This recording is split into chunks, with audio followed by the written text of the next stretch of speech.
I have been a landscape professional for 47 years now. And throughout that time, I have learned a lot about making every garden healthier, prettier, and lower maintenance. So today I want to share with you my best tips and tricks to help you design and maintain a garden that makes you happy and fulfilled.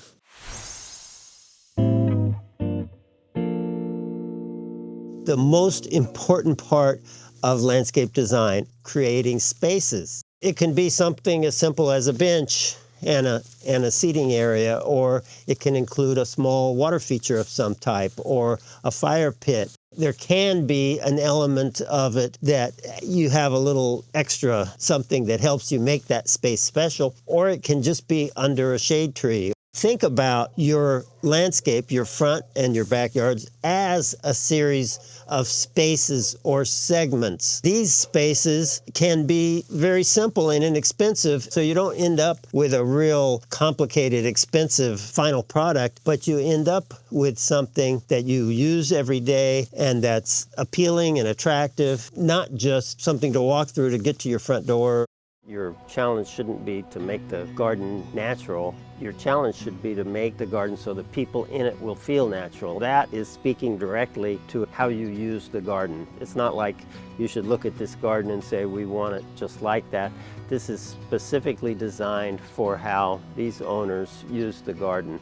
And so you can look at, for instance, how that little strip of Mexican cobble placed in decomposed granite adds a nice feature, and that might be something you use in your garden, but usually you're not going to want to copy a garden. You're going to want to think about how you're going to maintain it, how you're going to use it, what your favorite plants are, and develop your own program of features that the garden should have.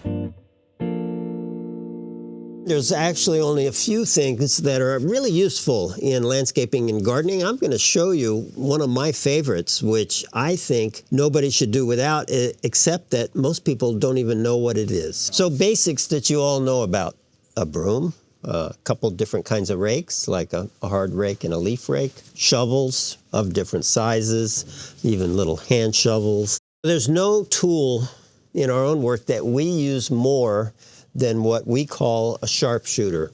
Kind of like a combination digging bar and shovel. It's heavy, and so it's really good at breaking up hard soil or hard roots or even rock. It's the best digging tool I've ever encountered. And in landscaping and gardening, there's a lot of digging involved. You'll need both hand shears of good quality, and then you need more like loppers. If you have a lawn, obviously, you need a good lawnmower and some way of edging it, either a weed eater or an old-fashioned edger. These are the basics of things that will allow you to do almost all your gardening work. In all cases, invest in good quality tools, and they'll last you a long time, and they'll allow you to do a really good job.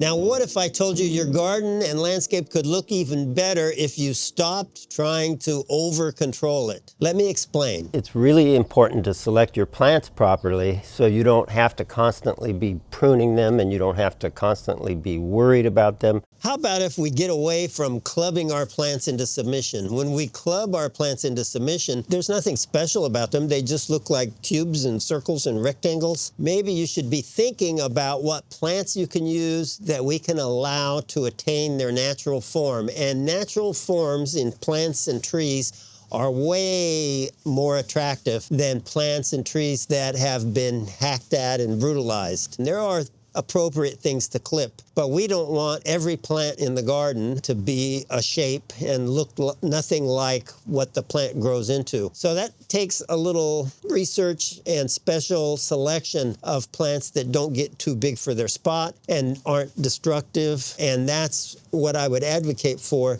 when you select your plants. Planning or a plan is so important because then we can be thinking in advance about the plants that we're going to use and not just being moved by an impulse when we go to the nursery and then find out that what we picked is too big for the spot just because it was pretty on that day. Almost every normal sized tree, meaning 25 feet tall and wide or bigger, is too big for a site like this. A real common one I see is camphor. You know, that's a park tree. Chinese elm, all the oaks, even Chinese pistache, which is well behaved, probably too big for a site like this. In addition to these fruitless olives, other small patio scale trees are appropriate that won't get too big for this small little site. Eastern redbud or western redbud, a lot of varieties of cercis. The planting focuses on a screen where the neighbor's property can be screened using privet, which is a background screening shrub, white lantana, red hesperaloe, and two kinds of salvia, Salvia leucantha and Salvia gregii. We have the same types of planting on both sides of the driveway. And then those plants are used over and over throughout the rest of the garden. What we like to do is not use one plant here and one plant there, but come up with a fairly small plant palette and then use it in bold ways. When you mass plants, you really are affording yourself a real look into their beauty, because when they bloom all together, and they make quite an impact. We're creating space by using trees and shrubs, but still, you've got to keep those trees and shrubs under control, or it just kind of looks like a mess. Even though it's over 100 degrees today, there's nothing wrong with pruning when it's hot, as long as you don't prune excessively. If you prune excessively, then that heat can damage a tree. But if you prune properly, there's nothing wrong with pruning when it's hot. More important how you prune than when you prune, although the timing of the pruning can serve to either encourage growth or discourage growth. Right now, we've just had spring here, so they've put on all kinds of growth. The purpose of that growth is through photosynthesis to feed more growth. And so if we come and we prune off a lot of that new growth, then we're kind of tricking the plant into defeating its mechanism for growing more. And these trees, we don't want them to get too much bigger, so this is a good time to prune. We're going to need two kinds of pruning shears, small hand pruners, and then bigger pruning shears. Some people call these loppers. If the trees were bigger, we might need a pruning saw. What I want to do here is I want to raise the level of this tree a little bit. I want to get rid of some of this growth that's real low, especially since we've got other shrubs growing under it. Bring it in a little bit so it's not sprawling out. Take out the dead wood, and I want to thin it a little bit to where you can just slightly better get a sense on what's on the other side. A wrong kind of cut on this would be a heading back cut, where we say, oh, we want to lift this up, so we're going to cut this branch in half and get rid of part of it. The proper cut is we're going to go all the way back to where this branch starts, and so this is a thinning cut where we remove the branch entirely and we go very close to the main trunk. We make a nice simple cut. We don't put any black stuff or anything on it. It's a clean cut, so through the sun and the growth of the tree, it'll heal nicely. This branch, I want to make a little more room for these little ollies, so I could come back right here, cut that. That's a thinning cut that goes all the way back to where that branch starts, and those are the kind of cuts we want to make.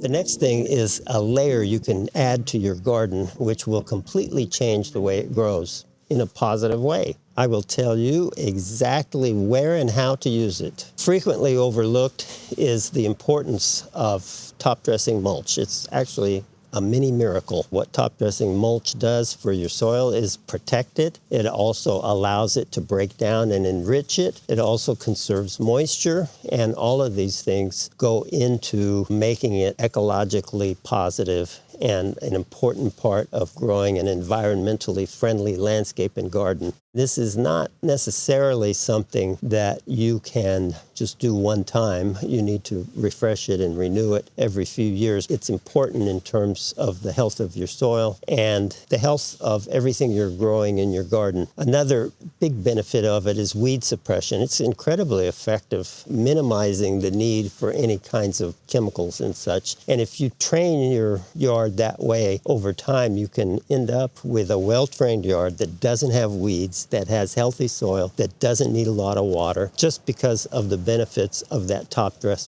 If you want to learn about all kinds of gardening and landscaping issues and ways of addressing them properly and efficiently, then please subscribe to this channel. Doing too much watering is a very common problem, and a problem that leads to all kinds of ramifications. Too much weed growth, too many pests and diseases, poor performance of plants. Nothing can kill a plant faster than too much water. I always like to say we want to water as little as possible and have everything look like it doesn't need watering, which is sometimes a little hard to get there. In a drought area where we are, I think that's a really good path to follow anyway, because there's not a lot of water to waste. So Eddie, what do you do in your yard to apply less water? I want to be able to give the plants just the amount of water they need, or as close to that. So in many cases, I use automated watering systems with drip going to the plants, and that works pretty well. The other thing that I'm concerned about in areas where too much water is applied is that you have a proliferation of weeds. So what I do is mulch, and I use mulch year-round, 1 to 3 inches depending, and that helps keep the germination of weeds down. When we first went into business in 1979, one of the first jobs we did, the builder builds the house and we work out a beautiful plan, and then we're provided the landscape and we go at it. And we relied on the general contractor to grade it properly. That winter it rained like crazy and they had all kinds of problems with water intrusion into their house. Then they go to their attorney and they sue their builder and they sue the landscape contractor, they sue everybody. And that is a big lesson that I learned in that very first job, is to pay a lot of attention to how your yard drains and try to get that water out. When I first moved, the yard in the back was a mini lake. Yeah, it had some problems. In this case, too, I also knew that being in that part of town in the Northwest, that we did have some compacted clay and even some hardpan in certain areas. So what we did is we had a drainage system put in with some French drains with pipes leading out to the gutter, and that helped. Yeah, that's an excellent solution. And usually those solutions are easier to accomplish if you plan them out before you put in your landscape. The most common way to drain is with gravity. You grade your soil properly just to have it drain. But then when that presents problems, then you can resort to French drains, dry wells, drains that have inlets. The problem might not be what you can see, but what's happening underneath. Here's what most soil is missing and how to sustainably fix it. Nothing is more important environmentally in a garden or landscape than the health of your soil. Healthy soil is determined by life in the soil, and you need beneficial bacteria, beneficial fungi, good protozoa, good nematodes. All of those are what makes your soil not only properly feed your plants, but also make it so your plants don't get pests and diseases. When they get pests and diseases, you usually respond with something that isn't environmentally friendly, pesticides and such, and those are at the very bottom of the list of what we want to be doing in our garden.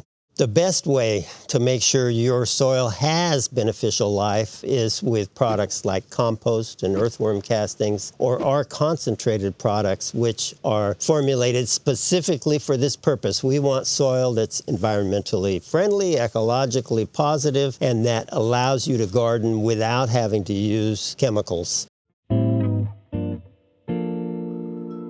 What I'm constantly trying to do is use things that improve the soil, because it's the soil that's the most powerful way to prevent and defeat pests and diseases. So we don't want to use chemical pesticides, but there's a number of organic pesticides that are tremendously effective at building the soil and addressing pests and diseases at the same time. If you're building the soil properly, you end up with a lot of good nematodes, and good nematodes eat grubs, or the beginning forms of grubs.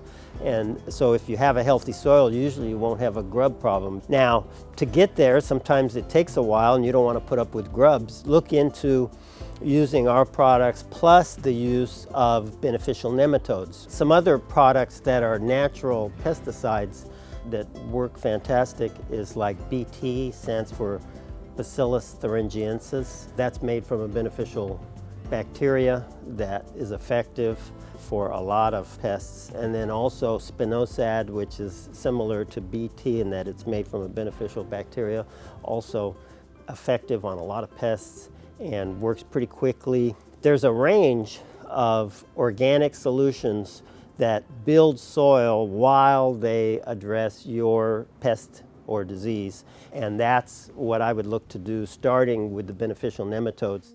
If you're excited about learning more about landscaping, but you don't want to work real hard at it, check out this video with Eddie the Lazy Landscaper, where we have a little bit of fun and hopefully teach you how to make smart decisions when you landscape. Chip even does a lot of the photography and has his own camera in many of the videos.